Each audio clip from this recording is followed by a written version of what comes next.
kind of transitioned that because after I ran Resume Gypsy totally on my own for about a year, I decided, okay, I need more steady income. Yeah. I had transitioned, I was through the divorce, all of that stuff, and I started teaching.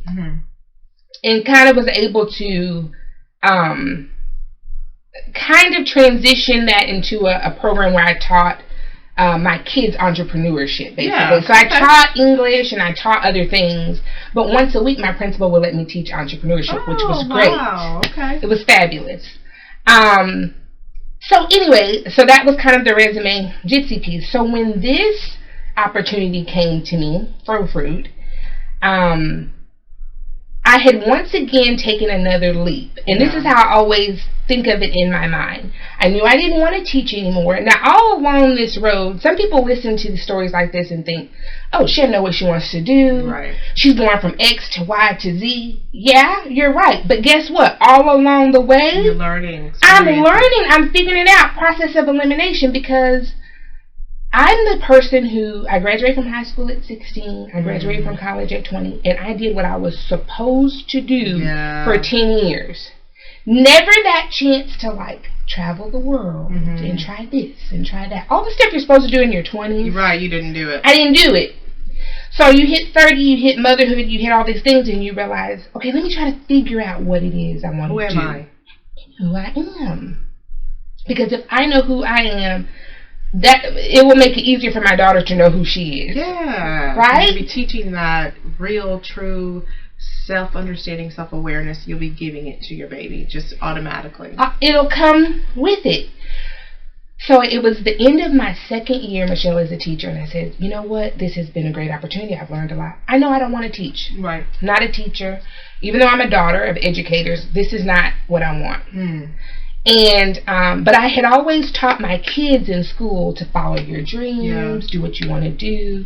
And I'd always wanted to kind of do something in beauty. So anyway, I took a leap. I did not renew my contract to go teach for the next year, and I had kind of counted up how much money I had saved up. I had a part-time job at my church. I figured I could make that leap. It's like you're looking at a cliff, right? And you're like, okay, I'm over here. The promised land's over there. I can make it. Yeah. If I just jump. If I just jump, I can make it. Well, I didn't make it, which is how I ended up in the hotel. Yeah. So it was a miscalculation, right? Miscalculation. And I'm like, okay, what am I going to do? What am I going to do? And I had drinks or dinner or something with some of my teacher friends. They were getting ready to go back to school for the next semester. This was in the summer of 2018. They were getting ready to go back to school. And I'm driving down 288 thinking, okay, God, what am I going to do? What am I going to do?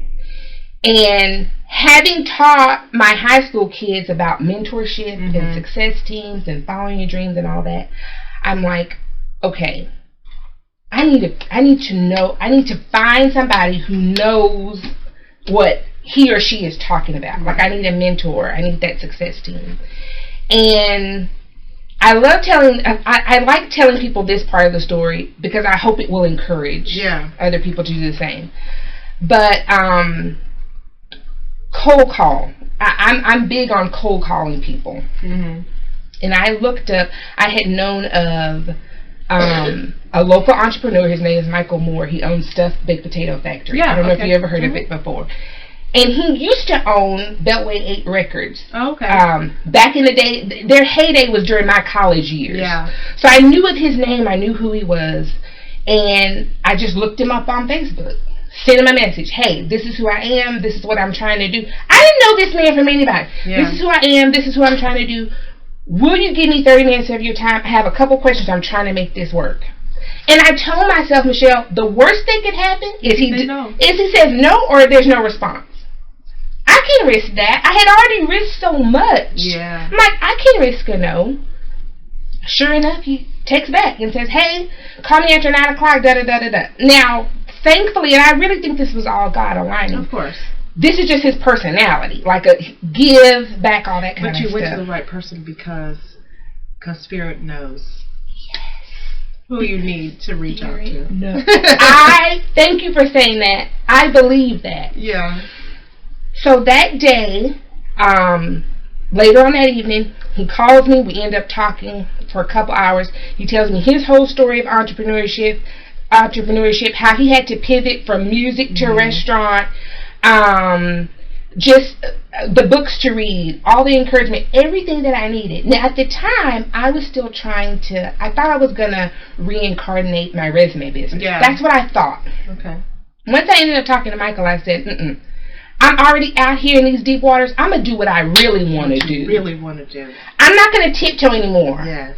I always said I wanted to do something in beauty. I said I wanted to do something with self-love. I've discovered my own hair, all this kind of stuff. I'm going to come up with this product. So the stars were definitely aligning because I decided to do that based on a conversation with him. My church member had given me these oils. I had enough motivation and desperation to do. So it was all happening all at the same time. Right. Your synchronicity was just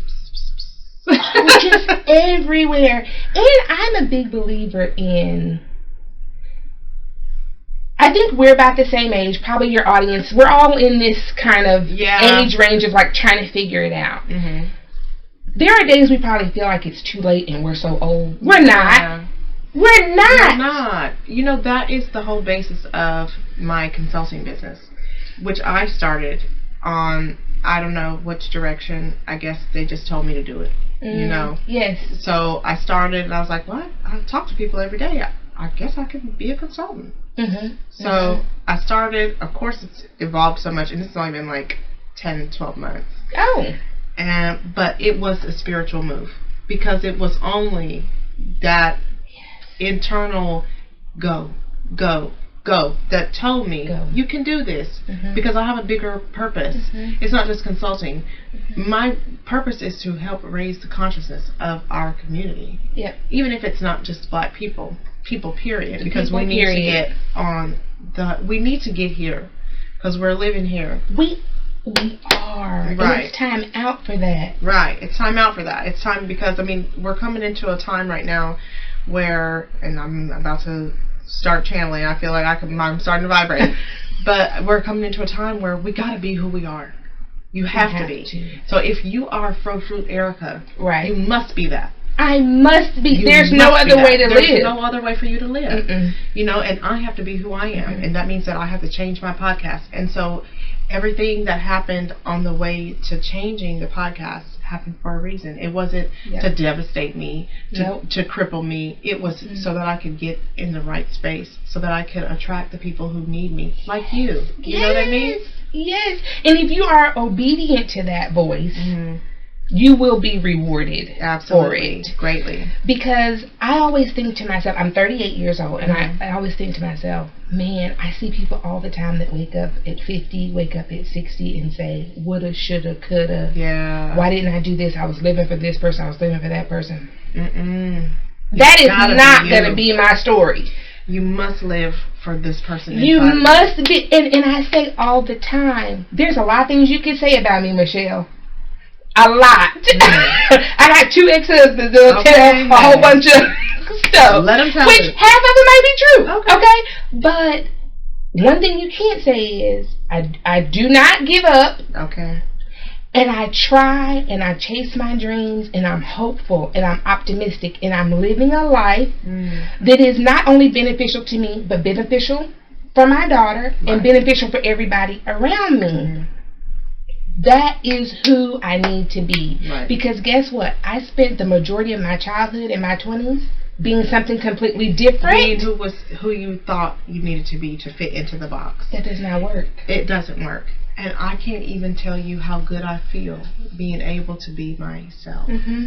And there's nothing wrong with me. I might be a little bit weird or a little bit different. Sure, I mean, we all are. But there's nothing wrong with me. And what gifts I have, what gifts that were given to me, I must share them with everyone else. And that means I had to be the weirdest person that I possibly can be to give my gifts to others. Like yesterday, somebody came to me and asked me for advice about something, and I said, well, this is a good time for me to pull out my cards. Because I've been practicing reading playing cards.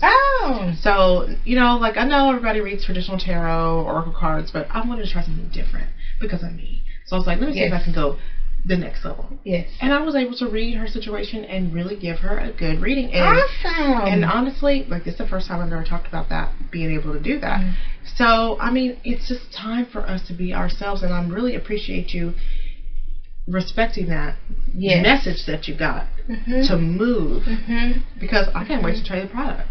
Oh, good. You know what I mean? Yes. So, like, tell me a little bit about how you came up with the formula. So basically trial and error. So this is the probably third iteration of Flow Fruit.